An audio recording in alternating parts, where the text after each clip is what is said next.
Terima kasih Anda masih bersama dengan kami. Bagi Anda yang baru saja bergabung, kami hadirkan kembali 3 berita utama hari ini. Puluhan anak jadi korban jajanan Ciki Ngebul. Dinas Kesehatan Provinsi Jawa Barat tetapkan status kedaruratan medis.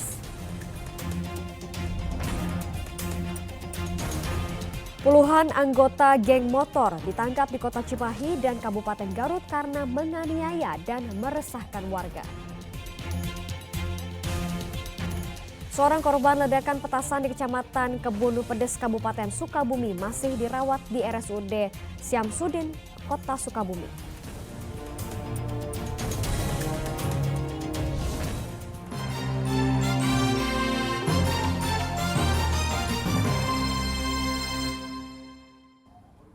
Puluhan anggota geng motor yang diduga membacok pelajar di Kota Cimahi dan ugal-ugalan mengendarai sepeda motor sambil mengacungkan senjata tajam di Kabupaten Garut dibekuk polisi. Teror geng motor belakangan ini kembali marak dan meresahkan masyarakat. 5 orang pemuda anggota geng motor GBR ditangkap tim reserse mobil Satuan Reserse Kriminal Polres Cimahi. Mereka ditangkap di sejumlah tempat berbeda setelah berkonvoi di sejumlah titik ruas jalan di wilayah Kota Cimahi dengan mengacungkan senjata tajam, bahkan melukai paling tidak 3 orang pengendara sepeda motor yang berpapasan dengan mereka di jalan. 2 orang korban berstatus pelajar menderita luka bacok di sekujur tubuh dan jari yang nyaris putus. Yang memprihatinkan, dari 15 orang yang ditangkap, 4 diantaranya masih di bawah umur dan berstatus pelajar. Saat ini polisi masih mengejar 10 orang lainnya yang masuk dalam daftar pencarian orang. Polisi meminta agar pelaku yang masih buron untuk menyerahkan diri. Konyolnya, penganiayaan dilakukan hanya demi eksistensi kelompok mereka sebagai geng motor. Padahal akibat penganiayaan yang dilakukan, hukuman 5 tahun penjara telah menanti. Satreskrim Cimahi telah berhasil mengungkap berandalan bermotor ini, di mana 15 orang saat ini telah diamankan di Polres Cimahi. Namun kami masih tetap melakukan pengejaran terhadap orang-orang yang terlibat di dalam berandalan bermotor ini, sehingga kami bisa secara jelas mengungkap siapa saja peran-peran yang akan ditetapkan sebagai tersangka. Modusnya sendiri apa nanti? Untuk modus sendiri saat ini masih kita dalami pemeriksaan, adapun nanti terkait dengan tersangka maupun modus dan motif akan disampaikan langsung oleh Bapak Kapolres. Ini diantara pelaku ini sepertinya masih ada yang di bawah umur. Untuk pelaku sendiri saat ini masih kita data terlebih dahulu identitasnya. Kami masih belum memastikan ada berapa orang yang masih di bawah umur. Polres Garut juga menangkap 17 orang anggota gerombolan geng motor yang terekam video ugal-ugalan di jalan raya sambil mengacungkan senjata tajam, botol minuman keras hingga besi. Ironisnya, anggota geng motor ini rata-rata masih di bawah umur dan berstatus sebagai pelajar SMP dan SMA. Mereka ditangkap di wilayah Cibatu dan Sukawening, Garut. Dari 17 orang yang ditangkap, 1 orang ditetapkan sebagai tersangka karena menjadi inisiator berinisial MHR dan 5 orang dikenai hukuman tindak pidana ringan. Sedangkan 11 orang lainnya, pelajar SMP dan SMA yang masih di bawah umur, menjalani proses diversi atau penyelesaian hukum di luar sidang. Satu itu tindak pidana yang tersangka utama MHR ya, saudara MHR, itu kita ingatkan. Yang 5 itu tipiring, mengganggu ketertiban umum sesuai dengan Perda Kabupaten Garut. Sisanya yang 11 kita tipiringkan juga karena ada membawa semacam botol atau segala macam. Namun meski telah ditetapkan sebagai tersangka, MHR menampik dirinya membawa senjata tajam saat berkonvoi. Kenapa harus membawa sajam, Bang? Kayaknya mau ngopi nggak ada yang bawa sajam, Pak. Nah, terus kami sendiri yang bawa sajam. Saya cuma bawa tongkat, Pak. Sajam yang kami gunakan.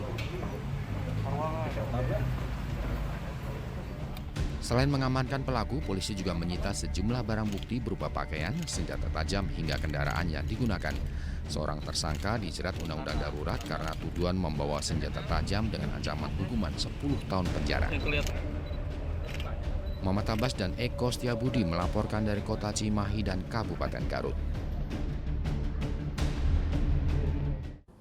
Polisi menangkap terduga pelaku pembunuhan seorang bayi di Pangandaran. Pelaku tidak lain adalah ayah kandung korban sendiri.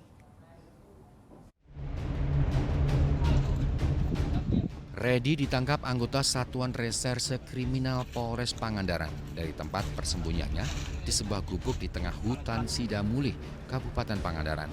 Ia dengan mudah dibekuk karena dalam kondisi lemah akibat tidak makan selama dalam pelarian. Polisi langsung membawanya ke Mapolres Garut untuk menjalani pemeriksaan. Selain pemeriksaan kasus pembunuhan, terduga pelaku pembunuhan ini juga akan diperiksa kondisi kejiwaannya karena dalam kasus ini diduga tega membunuh anaknya sendiri yang masih bayi berusia 8 bulan. Melakukan penangkapan tepatnya di daerah Sidamuli di kawasan hutan Pasir Buncang. Setelah kami lakukan penangkapan, rencana kami tadinya untuk memintai keterangan dulu kepada yang bersangkutan. Tapi dengan melihat keadaan terduga pelaku dalam keadaan sakit begitu, kami tidak mungkin dan tidak memungkinkan untuk dimintai keterangan.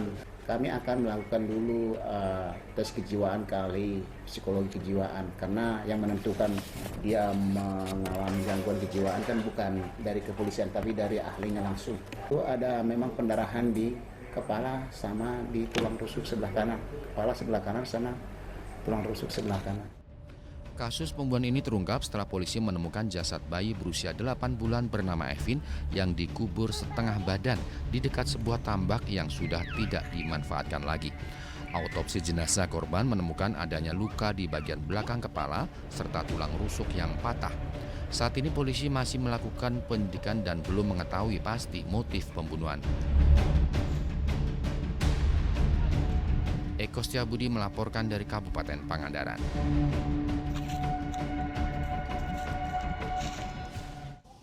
Aparat Polresta Bogor Kota menetapkan seorang supir truk yang menabrak remaja pembuat konten video hingga tewas di Jalan Soleh Iskandar, Kota Bogor sebagai tersangka. Saat kejadian, korban bersama temannya sengaja mengadang truk untuk membuat konten video. Rekaman video yang viral di media sosial ini memperlihatkan detik-detik sekelompok remaja nekat mengadang truk di ruas Jalan Raya Soleh Iskandar, Kecamatan Tanah Serial, Kota Bogor pada Kamis malam pekan lalu. Akibatnya satu orang tewas terlindas truk bermuatan pasir tersebut. Namun usai kejadian, sang sopir justru kabur melarikan diri. Pada Rabu sore, aparat Satuan Lalu Lintas Polresta Bogor Kota menangkap pengemudi truk berinisial AR. Pria berusia 38 tahun ini ditetapkan sebagai tersangka lantaran sempat kabur usai melindas korban yang berusia 14 tahun. Selain buron, pengemudi juga sempat mengubah warna cat truk untuk menghilangkan jejak. Dari hasil pemeriksaan petugas, motif para remaja ini nekat menyetop truk tersebut demi membuat sebuah konten video. Terbukti secara jelas dia terlibat kecelakaan lalu lintas. Dia tidak ada upaya untuk menolong korban, ya, ataupun tidak memberhentikan kendaraannya, dan juga dia memang berdalih takut untuk dihakimi, tetapi dia justru pergi menyelesaikan pekerjaannya, yaitu menurunkan batu split, dan dalam 2 hari dia tidak ada upaya baik melaporkan kecelakaan tersebut ataupun dia pergi ke pos polisi ataupun pos lalu lintas, sehingga kami jerat pasal 312 ya 312, di mana dia sadar melakukan terlibat dalam laka lantas tapi dia kabur. Akibat perbuatannya, pengemudi truk dijerat pasal 313 Undang-Undang Lalu Lintas dengan ancaman hukuman 3 tahun penjara. Sementara jasad korban telah dimakamkan 1 hari setelah kejadian. Iwan Kurniawan melaporkan dari Kota Bogor. Kita beralih ke informasi lainnya. Korban ledakan petasan di Kampung Lembur, Huma, Desa Lembur Sawah, Kecamatan Kebun Pedas, Kabupaten Sukabumi masih dirawat di RSUD R. Syamsuddin, Kota Sukabumi. Korban menderita luka sobek akibat pecahan kaca yang timbul dari ledakan petasan.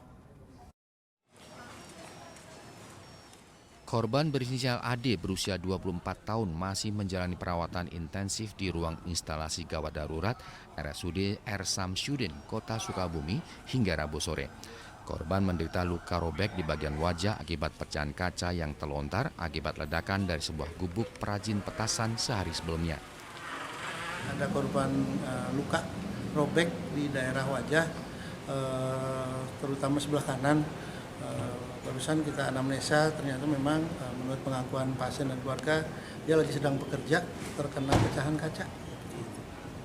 Sekarang kondisinya seperti apa, Dok? Kondisinya kita lagi persiapkan untuk rawat inap karena memang kalau luka di bagian wajah biasanya yang mengerjakan dokter spesialis bedah plastik karena supaya hasilnya lebih bagus. Dalam artian memang perlu penanganan khusus. Lukanya berapa persen, Dok?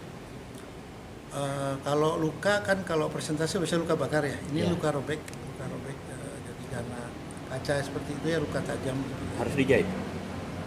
Nanti dokter bedah plastiknya karena memang ketika saya lihat sudah kondisi ditutup ya. Berarti tidak ada luka bakar sama sekali gitu? Kalau lihat di kaca tajam. Saya nggak tahu kaca atau apa, tapi pengenturan dia kaca. Selasa siang suara ledakan dari sebuah gubuk yang digunakan untuk membuat petasan di Kampung Lembur Huma, Desa Bojong Sawah, Kecamatan Kebun Pedes, Kabupaten Sukabumi, mengagetkan warga sekitar. Suara ledakan tersebut bahkan bisa terdengar hingga hampir 1 km dari lokasi. Polisi telah menerjunkan tim Inavis untuk melakukan olah TKP dan mengumpulkan barang bukti dari lokasi berupa selongsong kertas dan beberapa jenis bahan kimia untuk membuat petasan. Hingga kini kasusnya masih diselidiki aparat kepolisian Polsek Kebun Pedes. Asep Diri melaporkan dari kota Sukabumi. Teka-teki misteri pencurian pakaian dalam wanita di Kota Bekasi akhirnya terungkap. Pelaku ditangkap oleh warga saat kembali mencoba mencuri dan ternyata sang pencuri adalah seorang bocah kelas 6 SD.